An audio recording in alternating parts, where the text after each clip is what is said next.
புலியும் அந்த யானையை துரத்திட்டு வந்துச்சா. உடனே அந்த யானையோட ஃப்ரெண்ட்ஸ் எல்லாம் சேர்ந்து காப்பாத்திடுச்சான்.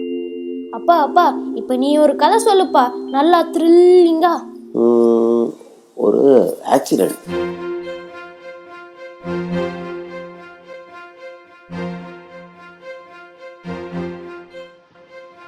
நான் பார்த்தேன், கை ஃபுல்லாக ரத்தம். சுற்றி இருக்கவங்களாம் யாருன்னு தெரில. எனக்கு ஒன்றும் இல்லைன்னு சொல்லிட்டு இருக்காங்க. அது எவ்வளோ பெரிய போயின்னு அவங்களுக்கு தெரியுமோ இல்லையோ, கண்டிப்பாக எனக்கு தெரியும். பீயிங் மெடிக்கல் ஸ்டூடெண்ட், எனக்கு தெரியும் என்னோட பின்மண்டையில் பலமாக அடிபட்டிருக்கு. Heavy blood loss. ஹாஸ்பிட்டல் போகிற வரைக்கும் உயிர் இருக்குமான்னு தெரில. அப்படியே இருந்தாலும் போன உடனே பிளட் கிடைக்கணும். AB negative. 167 பேரில் என்ன மாதிரி ஒரு அதிர்ஷ்டசாலிக்கு மட்டும் இருக்க ஒரு பிளட் குரூப். 167 பேரில் ஒன்றுங்கிறது கொஞ்சம் பெரிய விஷயம் தான். ஆனால் தமிழ்நாட்டில் இருக்க 7 கோடி பேரில் எத்தனையோ 167 பேர் இருக்காங்க. அதில் பாதி பேர் பிளட் டொனேட் பண்ணணும்னு நினச்சிருந்தா கூட இன்றைக்கி என்ன மாதிரி எத்தனையோ பேர் பொழைச்சிருக்கலாம். 3 வருஷத்துக்கு முன்னாடி என்னோட ஒரு வேளை பசியை போக்குறதுக்காக நான் பிளட் கொடுத்த ஞாபகம் இருக்குது. அன்னைக்கு என்னோட வயிற்று பசியை பற்றி நினச்சேன்னா, ஆபத்தில் இருக்கவங்களோட உயிர் பசியை பற்றி நினச்சிருந்தா இந்நேரம் கண்டிப்பாக ஒரு ரெகுலர் டோனர் ஆகிருப்பேன்.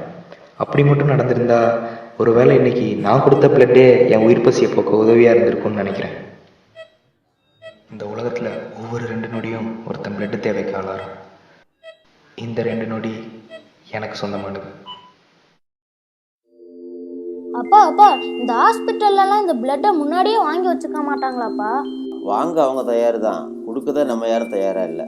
போப்பா, யானையே அது ஃப்ரெண்டுக்கு ஒன்றுனா காப்பாற்ற வருது, மனுஷங்க பண்ண மாட்டாங்களாப்பா? யானை தன் இனத்துக்கு ஒரு பிரச்சனை வந்தாதான் காப்பாற்ற வரும். ஏன்னா அது 5 அறிவு மிருகம். ஆனால் வருமுன் காப்போன்னு தெரிஞ்ச மனுஷனும் சில நேரத்தில் 6 அறிவு மிருகமாக தான் இருக்கான். அப்பா ஒன்றுமே புரியலப்பா. சில மனுஷங்களும் மிருகமாக தான் இருக்காங்கன்னு சொன்னேன். நீப்பா, நீ மனுஷனா மிருகமாப்பா? அது அது வந்துமா,